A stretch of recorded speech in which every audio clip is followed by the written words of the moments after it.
Output, जो output के change होने से चेंज होगी उस कॉस्ट को हम क्या बोलेंगे? Variable cost. So it refers to those cost which vary directly with the level of output, जो आउटपुट के चेंज होने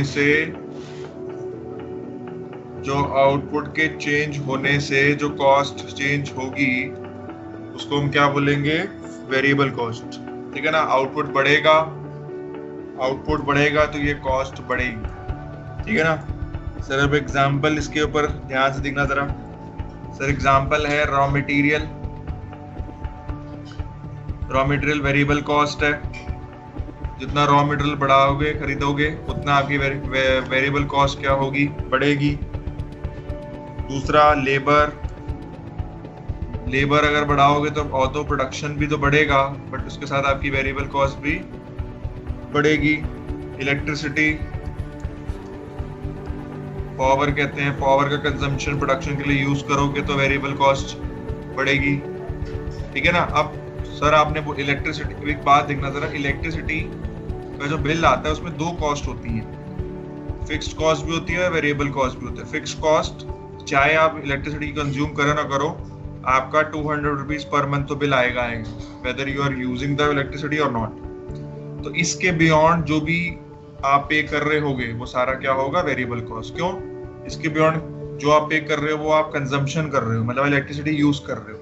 अगर आप इलेक्ट्रिसिटी यूज कर रहे हो और आप उस पर पे कर रहे हो beyond 200 rupees, that is your variable cost. तो इलेक्ट्रिसिटी फिक्स कॉस्ट भी होती है और वेरिएबल कॉस्ट भी होती है।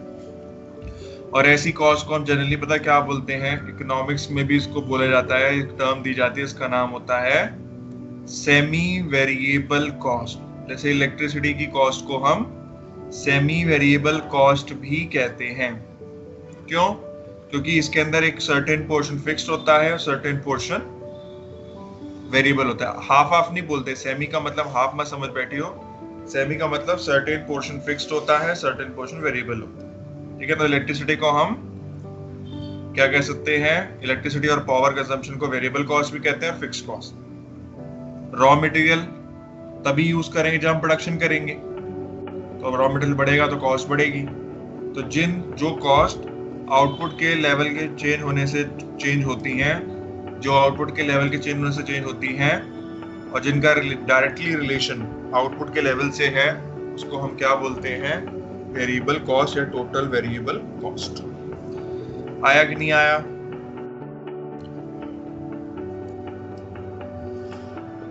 भैया अगर हम इलेक्ट्रिसिटी का यूज किसी मतलब कंजम्पशन के लिए करेंगे बट फिक्स क्वांटिटी के लिए करेंगे तो इलेक्ट्रिसिटी का बिल पे सकता है ना? फिक्स पॉइंट वो तो तेरे को पे करना है, उसका तेरी कंजम्पशन से कोई मतलब नहीं है, उसका तेरी कंजम्पशन से कोई मतलब नहीं है बेटा। वो तो तू कंजम्पशन करे ना करे उतना तो आएगा। ये 200 रुपीज तो फिक्स चार्ज है, जो कंजम्पशन की वैल्यू है वो 200 प्लस होके करती है। जैसे तूने 20 यूनिट्स कंज्यूम करे तो 20 यूनिट का बिल अलग से आएगा 200 प्लस करके। ठीक है? ठीक है भैया। हाँ, वो तो तेरे को आएगा, इसके ऊपर प्लस करके आएगा। अभी बिजली का बिल अगर देखे, अपने घर का बिजली इलेक्ट्रिसिटी का बिल देखियो, इसमें एक तरफ लिखा होगा फिक्स चार्ज, वो तो देना ही पड़ेगा। अनलेस अगर सरकार माफ कर दे या गवर्नमेंट सब्सिडी दे, वो एक अलग बात है। मेरा यहाँ पर सब्सिडी का पॉइंट ऑफ व्यू नहीं है। मेरे यहाँ समझाना है कि तू इलेक्ट्रिसिटी कंज्यूम करे या ना करे, 200 रुपए तेरा फिक्स चार्ज आएगा। क्या आएगा? 200 रुपए तेरा फिक्स चार्ज आएगा। हाँ, उसके ऊपर कंजम्पशन करेगा, जितनी कंजम्पशन करेगा उतनी यूनिट्स के हिसाब तेरे को बिल पे करना ही पड़ेगा। आया?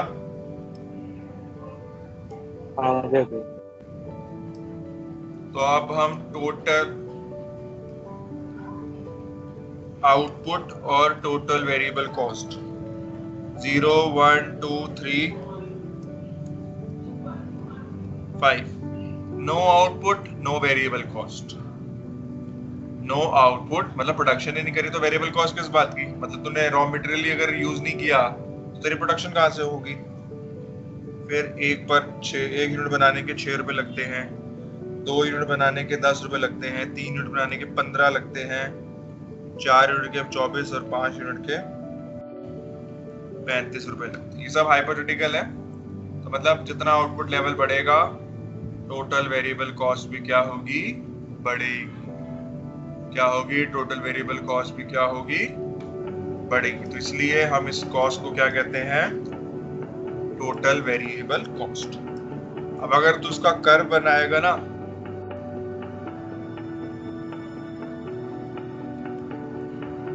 यहाँ आउटपुट लिखते हैं और यहाँ पर total variable cost in terms of rupees. तो ये जब तू बनाएगा कुछ ऐसे बनेगा।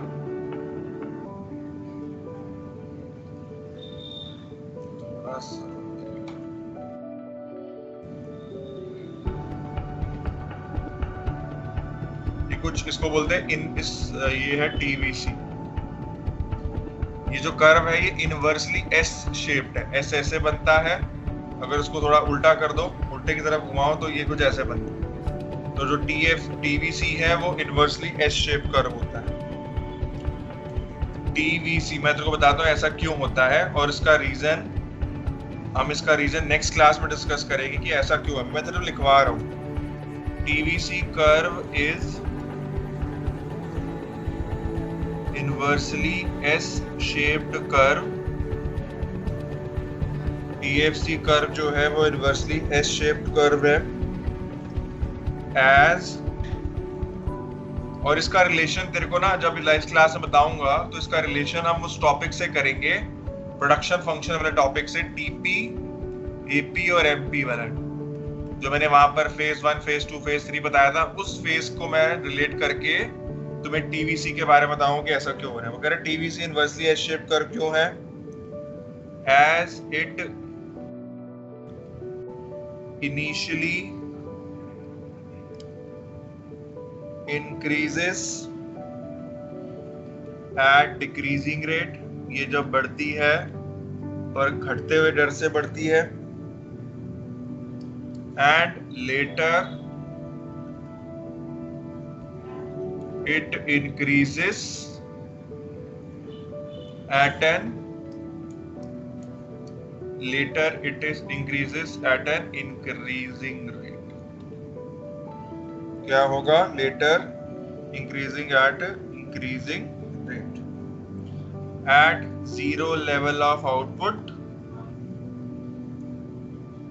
Eight zero level of output TVC is 0। अब ये ऐसा क्यों होता है, ये वाला ऐसा इनवर्सली एस शेप क्यों होता है, इसके बारे में नेक्स्ट क्लास में डिस्कस करवाऊंगा कि ये ऐसा क्यों